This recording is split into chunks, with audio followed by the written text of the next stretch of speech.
Wednesday morning on the air, we'll be talking with Dr. Jonathan Tripp or a member of his staff right here on News Radio 1310 KLIX and newsradio1310.com. Better Health with Tripp Family Medicine. We do this every Wednesday between 8:30 and 9 o'clock. And as the doctor likes to say, when was the last time you had a chance to ask a friendly voice some medical advice? We give you that opportunity during that half hour. And so if you have something you're concerned about when it comes to your health or your family's health or a neighbor's health, please feel free to give us a call during that segment, 736-0300, 736-0300. It was actually the doctor's office that convinced me to go get a flu shot. Well, as I said, I forgot to go get it, but they convinced me to do it, and I may yet. So there you have it. 9:34, Bill Colley with you on Top Story on News Radio 1310 KLIX and newsradio1310.com. We're up to 47. And remember, we may see some snow overnight and into tomorrow, too, as well. What we like to do when the doctor or one of his staff members come by is sit down and just have that casual conversation about medicine and health. And we would urge you, as I say, to give us a telephone call. His office is located on Fillmore Street, directly across from the main post office in Twin Falls.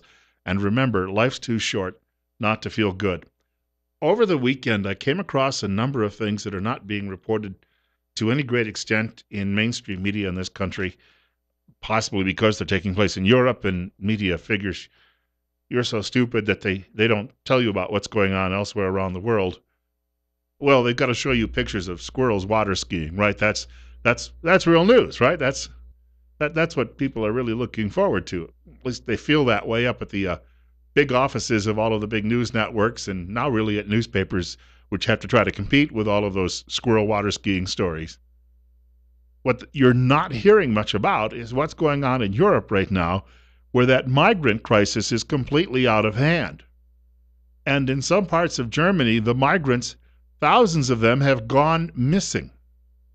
No, they're not necessarily missing. They just don't know where they went. They're likely wandering the back roads in small towns across Germany. And there is some concern that one of the far-right political parties, which now has about 15% of the support of the country when it had virtually none just a few months ago, could within a year garner enough support, take over the government, and then start booting these migrants and refugees out.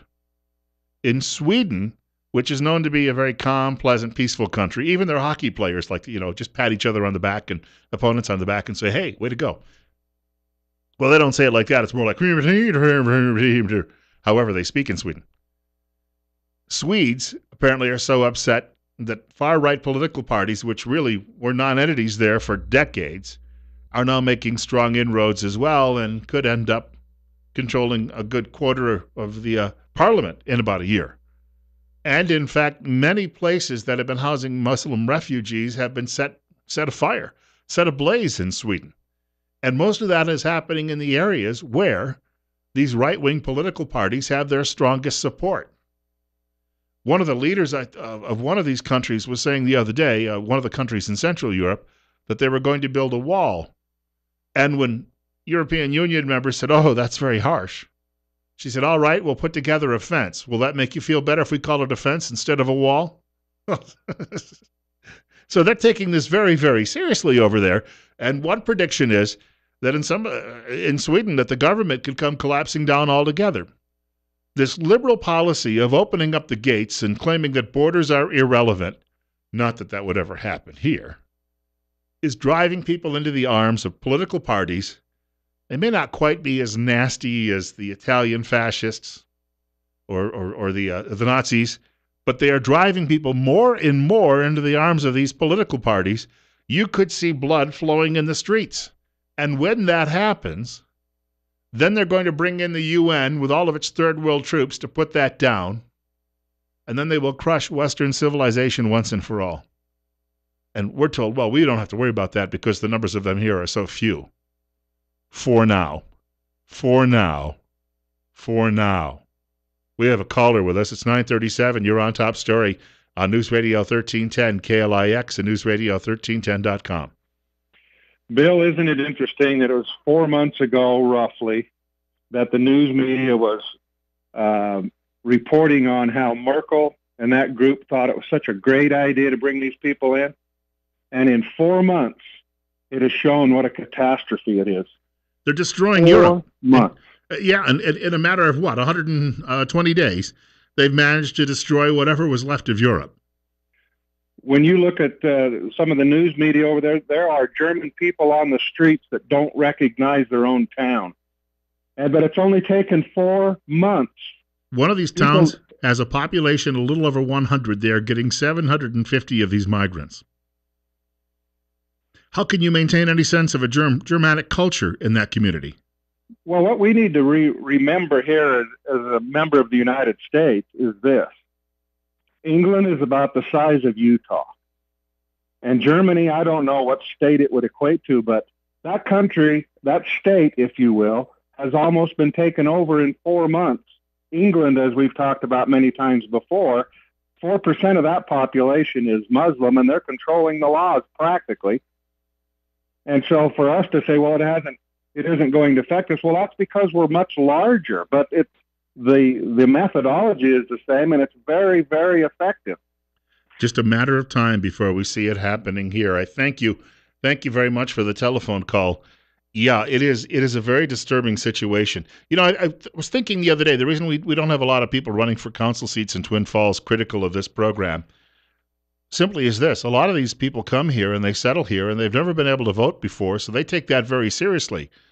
So the refugees who become citizens will turn out in large numbers, maybe 90-95%, and vote in a local election. Meanwhile, half the people out there who are complaining about it, that it's happening, won't bother to show up. So if you're a politician, you've done the math. No wonder so many of them refuse to criticize the program. More on this subject just ahead. It's 9:40. Now, elections across the Magic Valley, and I've said this before, I don't think that they're going to turn on this issue. I just don't see that happening. Now, we've been focused on Twin Falls, but a lot of these people are being settled throughout the valley, not necessarily just in the city. I still believe that it's a big issue. It has little impact on what takes place tomorrow. I'm not giving any endorsements out here and not trying to convince anyone how to vote, because you can make up your own mind. Not like a newspaper which says, we over here, being smarter than the rest of you, have a list of people we want you to vote for.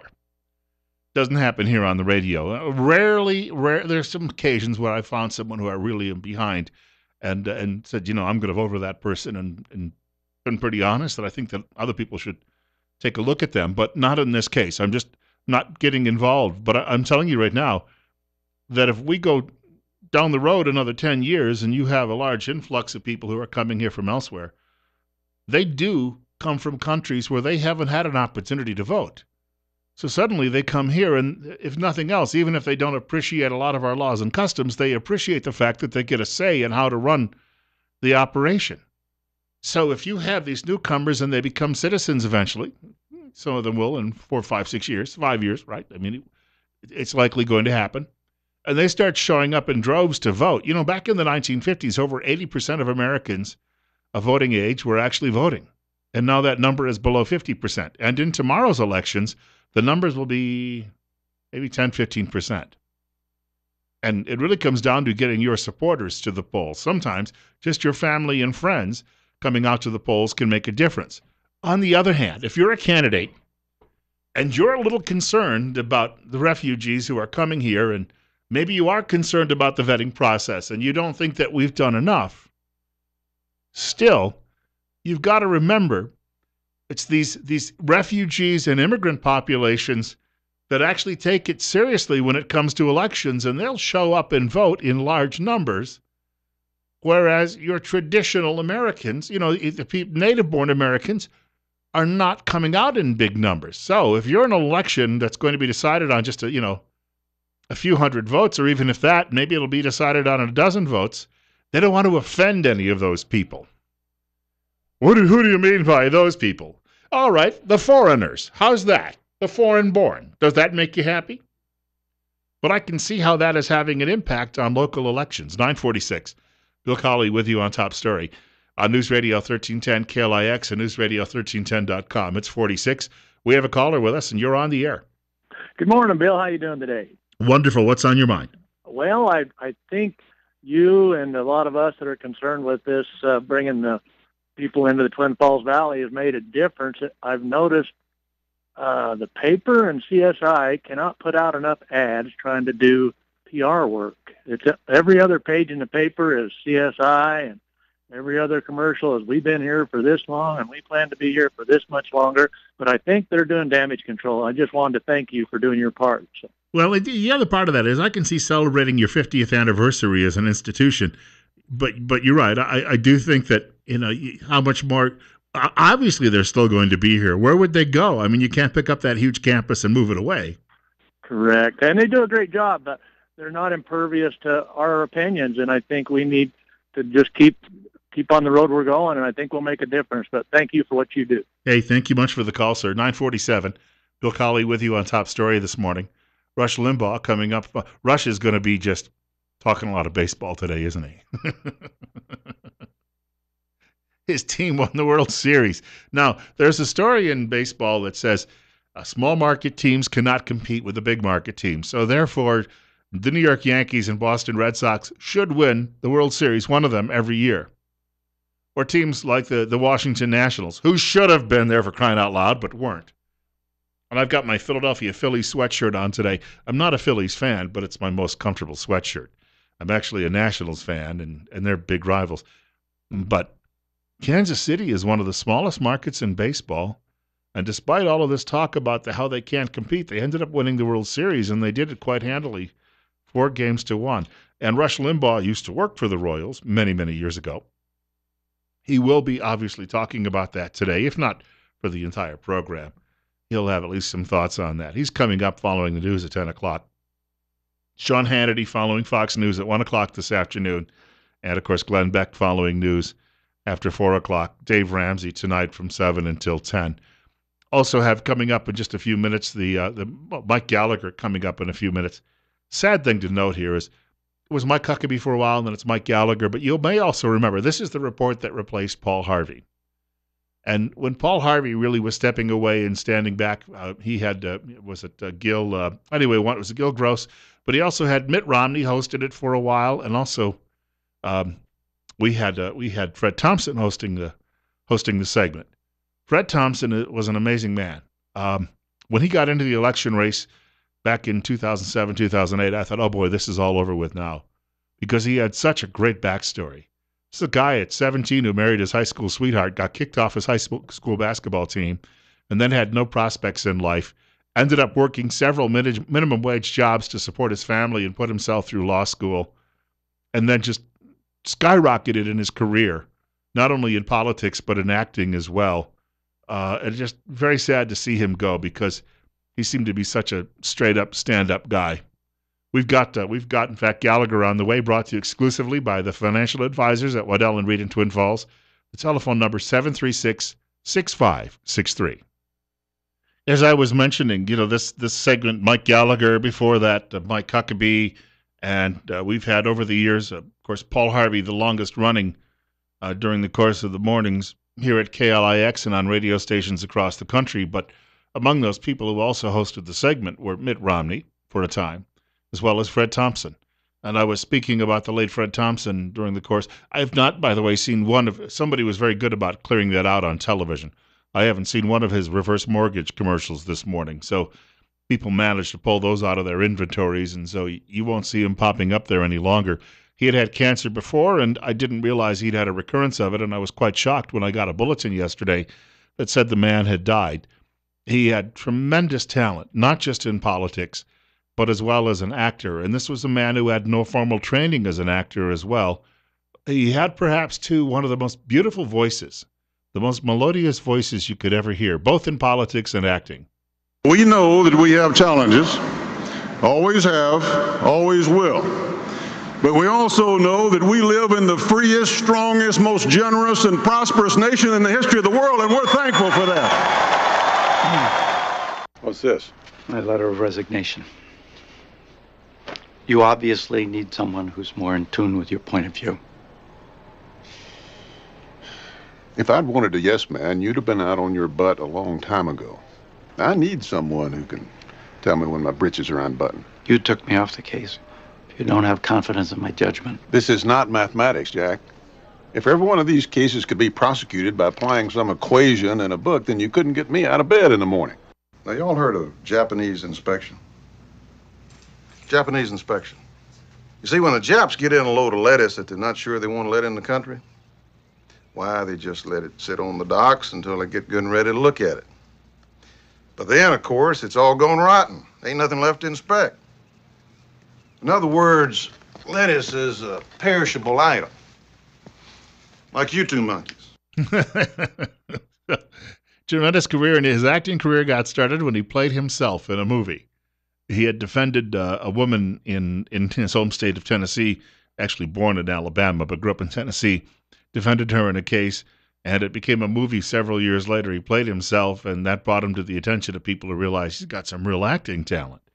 And he didn't know it. When he was serving as a counsel on the Watergate Committee way back in the 1970s, he was assisting Senator Howard Baker from Tennessee.